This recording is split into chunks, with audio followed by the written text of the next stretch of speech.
આ જો આપ ગાયું જોઈ રહ્યા છો ને, આવી આ એક ગાય નથી, આવી અઢળક ગાયોને આ રીતે દફનાવી દેવામાં આવી છે. આ એક ગાય નથી, આપ જોઈ શકો છો. ઘણી બધી સંખ્યામાં અહીંયા પબ્લિક આવી ગયું છે. પોલીસ સાહેબની ગાડીઓ પણ આવી ગઈ છે અને બહોળી સંખ્યામાં બોટાદ જિલ્લાના જેટલા પણ તાલુકાના ગામડા છે ને, ગામડાના માણસો દરેકે આવી ગયા છે અહીંયા. અને આવી 70-80 ગાયોને તો આ લોકોએ આવી રીતે દફનાવી દીધી છે. અને સાંભળવામાં આવતા મુજબ અમુક ગાયોની મારી પાસે જીવ હતો એને પણ દફનાવી દેવામાં આવી છે.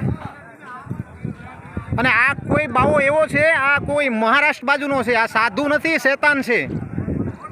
અને સાધુ તો આને સાધુનું સ્થાન તો આને હરામીને અપાય જ નહીં, બરોબર. અત્યારે જો આ જેસીબી છે, લોડર છે, આવા વાહનથી આ ગાયોને આ તો આવી ગયા છે એટલે આ ગાયો હજી અહીંયા છે.